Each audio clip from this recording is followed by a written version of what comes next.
এই পর্যায়ে বক্তব্য রাখার জন্য অনুরোধ করছি প্রফেসর জাহাঙ্গীর আলম, সাধারণ সম্পাদক বারা সদস্য কল্যাণ ঐক্য ফ্রন্ট। আমাকে বক্তব্য দেওয়ার সুযোগ দেওয়ার জন্য আমি কৃতজ্ঞতা জানাচ্ছি আজকের অনুষ্ঠানের আয়োজকবৃন্দের প্রতি।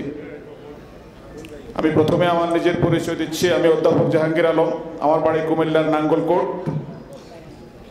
আমি দীর্ঘ 25 বছর শিক্ষকতা করেছি কলেজে, সাংবাদিকতা করি 30 বছর। আমি দৈনিক প্রাচ্যবাণী নামক একটা পত্রিকার সম্পাদক।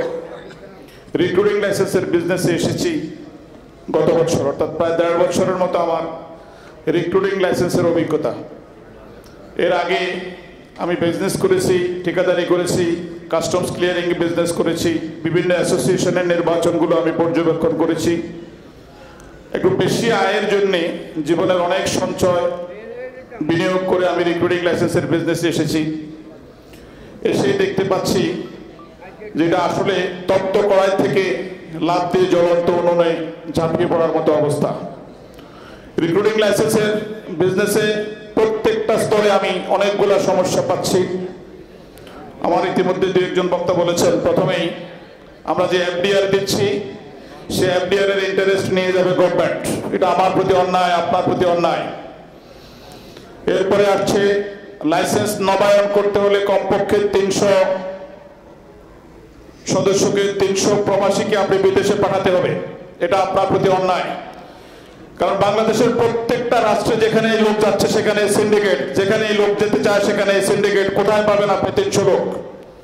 আমি সিএনডিএফের বিজনেস করি, অন্যান্য জায়গায় ঠিকাদারি বিজনেস করি। যারা নবায়নের জন্য আবেদন করে তাদের লাইসেন্স অটো নবায়ন হয়, কিন্তু আপনার লাইসেন্স নবায়ন হবে না যদি আপনি কমপক্ষে 300 যাত্রীকে বিদেশ পাঠাতে না পারেন, ম্যান পাওয়ার করতে না পারেন। আপনার এফডিআর নেই। মালয়েশিয়ার সিন্ডিকেট, সৌদি আরবে ডাকাতের মতো সিন্ডিকেট। সৌদি আরবে আপনি এনলিস্টমেন্ট পাবেন সরকারের ভিতরে। সরকার, বাংলাদেশ সরকারের লাইসেন্সকে তারা গোপনে ঘুষের বিনিময়ে 30 থেকে 40 লক্ষ টাকা নিয়ে তারা আপনার এখানে এনলিস্টমেন্ট করবে। এটা আপনার প্রতি অন্যায়, গণতন্ত্রী বাংলাদেশ সরকারের প্রতি অন্যায়। আমরা মনে করি এই বিষয়গুলো আগামী দিনে আপনারা যারা বাইরেতে নেতৃত্ব দেবেন, যারা নির্বাচন করবেন, আমাদের কথাগুলো বলবেন। আমাদের এই অন্যায়গুলো আমাদেরকে প্রতিরোধ করতে হবে। সৌদি আরবের সিন্ডিকেট, লিবিয়ার সিন্ডিকেট, জাপান যদি আপনি লোক পাঠাতে চান, জাপানের জন্য নতুন করে জামানত দিতে হবে।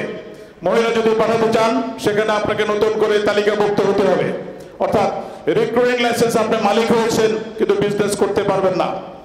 গত 2 বছর, 3 বছর, 4 বছর দেখতেছি একটি বিশাল সিন্ডিকেট মালয়েশিয়ার শ্রমবাজার দখল করে নিয়েছে। আপনারা যারা ভোট দিয়ে বাইরা নির্বাচিত করেছেন, বাইরার নেতৃবৃন্দকে দেখেছি রাতের অন্ধকারে তারা আপনাদেরকে ফেলে রাজপথে তারা যায় সিন্ডিকেটের সাথে হাত মিলিয়েছে। তারা আমার আপনার মুখের ভাত ক্রাশ করে নিয়েছে এবং আগামী দিনেও তাই নেবে। আগামীতে আমাদেরকে সোচ্চার হতে হবে, আমাদের অধিকার প্রতিষ্ঠা করতে হবে।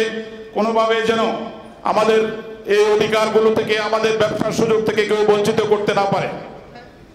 আপনারা সিন্ডিকেটের বিরুদ্ধে নির্বাচন করার প্রতিশ্রুতি দিয়ে মহাজোট গঠন করেছেন। আমি আপনাদের প্রতি সবিনয় অনুরোধ করব, প্রথমেই বিভিন্ন দেশের সিন্ডিকেট, শুধু মালয়েশিয়ার সিন্ডিকেট নয়, যে কোনো দেশের সিন্ডিকেটের বিরুদ্ধে, যে কোনো অপশক্তির বিরুদ্ধে লড়াই করতে হবে। এবং আপনাদের জোটের, আপনাদের মনোনয়নে, আপনাদের প্যানেলে কোনো দুর্নীতিবাজ, কোনো বিতর্কিত লোক থাকতে পারবে না। আমি সেই দাবি আপনাদের কাছে জানাচ্ছি। আপনাদের প্যানেল থেকে যদি কোনো বিতর্কিত লোক থাকে, সেই প্যানেল থেকে আমরা মনে করব এটাও বিতর্কিত, ওদেরকে বাদ দেবেন আপনারা। আমরা রিক্রুটিং লাইসেন্সের বিজনেস করতে এসেছি, আমাদের কথাগুলো বলবেন। প্রয়োজনে আপনারা রাজপথে আন্দোলন করবেন, মানববন্ধন করবেন, প্রয়োজনে কাপড়ের কাপড় নিয়ে বিএপিটি ঘেরাও করবেন, পররাষ্ট্র মন্ত্রণালয় ঘেরাও করবেন। আমরা আমাদের অধিকার চাই, আমরা আমাদের বিজনেস করতে চাই, আমরা অস্তিত্ব হারাতে চাই না। আপনারা যারা বিএপিটিতে নেতৃত্ব দেবেন, সম্রাট ভাই একজন ভালো মানুষ, আমার খুব ভালো লেগেছে। একটু আগে উনি নিচে নেমে একজন সিনিয়র সদস্যকে হাতে ধরে নিয়ে এসে চেয়ারে বসিয়ে দিয়েছেন। এই বিনয়তা একজন নেতার মধ্যে থাকা উচিত। সম্রাট ভাইকে আমি আমার কৃতজ্ঞতা জানাচ্ছি। আমরা একজন নেতা চাই ফিদেল ক্যাস্ট্রোর মতো, যিনি মার্কিন যুক্তরাষ্ট্রের মতো পরাশক্তির হুমকিকে মোকাবেলা করে নিজ দেশকে রক্ষা করেছেন। আমরা নেতা চাই নেলসন ম্যান্ডেলার মতো, 27 বছর জেল খেটেছেন তবু তিনি আপোষ করেননি। আমরা নেতা চাই জাতীয় জনক বঙ্গবন্ধু শেখ মুজিবুর রহমানের মতো, যিনি মৃত্যুর ঝুঁকি নিয়ে ফাঁসির মঞ্চে যেতে রাজি হয়েছেন, তারপরে তিনি তার বাংলাদেশের প্রস্তাব আপোষ করেননি। আমরা মনে করি আগামী দিনে বাইরে হতে হবে এমন সততা, দক্ষতা, কর্মী প্রেম, সদস্যদের প্রতি মহব্বত, ভালোবাসা, আমাদের ব্যবসার সুযোগ, এই সুযোগ আপনারা আমাদেরকে দেবেন। আমরা রাজনীতি করি, আমি যুবলীগ কেন্দ্রীয় কমিটির সদস্য, আমার এখানে আমাদের এক বন্ধু আছেন যুবলীগ কেন্দ্রীয় কমিটির যুগ্ম সম্পাদক জনাব বদিউল আলম, আমাদের সাথে যোগ দিচ্ছেন। প্রতিদিনই আওয়ামী লীগ যুবলীগের অঙ্গ সংগঠনের নেতৃবৃন্দ আমাদের সাথে যোগ দিচ্ছেন।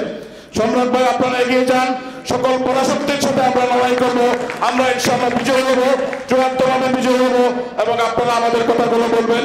সবাইকে ধন্যবাদ, শুভ সন্ধ্যা, আসসালামু আলাইকুম।